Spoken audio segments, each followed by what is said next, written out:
पुण्यात्माओं, ये अध्यात्म मार्ग है, अध्यात्म ज्ञान है। आप यहाँ विचलित हो जाते हो कि एक तरफ तो द्रौपदी ने कोई गुरु नहीं बना रखा था, उसने दान भी कर दिया, और यहाँ गुरु जी कह रहे हैं कि गुरु बिन माला फेरते गुरु बिन देते दान, दोनों व्यर्थ हैं। अब देखो, ये भी कहा जाता है कि जैसे कर्म करेगा वैसा फल अवश्य मिलेगा। अब द्रौपदी ने दान किया, एक जरूरतमंद व्यक्ति को यानी सुपात्र को दान दिया, तो वो फल उसको मिला, लेकिन वो फल मिलकर भी निष्फल रहा, क्योंकि मोक्ष ज्यों का त्यों रह गया। और यदि वो गुरु पूर्ण बना करके फिर ये ऐसे दान भी करती तो मोक्ष भी होता और ऐसी आपदा भी टलती। तो इस प्रकार द्रौपदी ने फिर कहा, हे गुरुदेव, वो ऐसे महापुरुष थे, यदि मेरे एक लीर के कारण और ये बढ़ गए चीरो पार और इज्जत रही वा न्यारी, और जब मैं पहले जान लेती कि ऐसे महापुरुष है तो सर्वस्व देती वार, पता नहीं कितना दान कर देती, कितनी सेवा करती। तो भगवान आकर चले गए 120 वर्ष तक। जब हम इतने जानन जोगे होते तो चरना पड़ जाता पूरा विश्व, जिसमें परमात्मा दुल्हा रूप में यहाँ प्रगट थे। तो इस ज्ञान कराने के लिए ही सतगुरु की आवश्यकता पड़ती है कि वो जौहरी बता सकता है कि ये है लाल, इसको परख कर देख रखा मैंने। तो ये दास वो सतगुरु रूपी जौहरी बना और कूड़े की टोकरी में पड़े इस लाल कबीर को परखा, और आज आपने बरत के देख लिया 100 का 100 खरा। तो कहते समझा है तो सिर दर पाऊं मोहर नहीं रे ऐसा।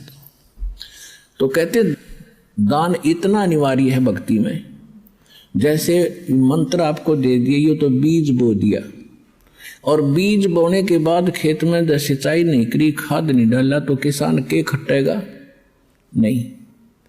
इस प्रकार नाम लेकर के आप दान की हिम्मत करके देखो, क्योंकि यहाँ तो खुली किताब है, पर आप दोगे भगवान के नाम, और भगवान फिर अपने बच्चों के लिए कहीं खर्च करे उसको, तो फिर उसका कई गुना फल मिलता है। और ये दान आपको इतना लाभ देगा आप सोच भी नहीं सकते। पहले आप दान करते थे, पता नहीं कहीं दान भी कर देते थे, वो आपको मिलता अवश्य, मनमाने कुत्ता बन जाते। अच्छा दान किया हुआ व्यक्ति जो गुरु नहीं पूरा मिला, और कुत्ता बन कर वो एक सेठ के यहाँ होता है, गाड़ी में चलता है और अलग से कमरे में रहता है, एसी लगा हुआ है उसके लिए, और खाने के लिए समय पर, और जांच होती है डॉक्टरों से, वेटरनरी सर्जन से। उसका ड्राइवर आदमी होता है और कुत्ता मालिक की सीट पर बैठकर चल रहा होता है। तो उस पुण्यकर्मी प्राणी ने किसी जन्म जन्मांतर में खूब दान किए, भंडारे दिए, कंबल बांटे, सारा कुछ किया, लेकिन गुरु ना मिला पूरा। गुरु ना मिलने से उसको किया हुआ तो मिला, लेकिन कुत्ते की जोनी में मिला।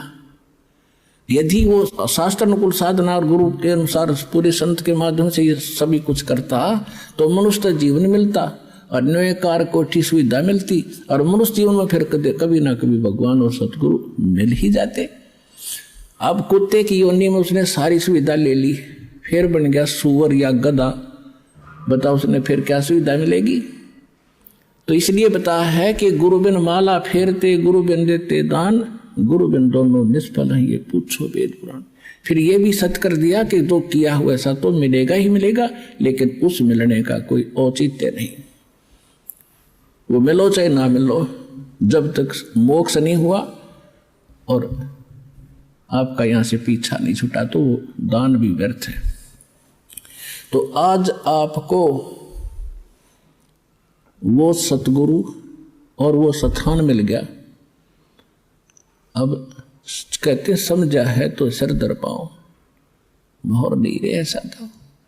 ये संसार समझदा ना ही कहंदा श्याम दोपहरे नू, गरीब दास ये वक्त जाते रोग इस पैरे।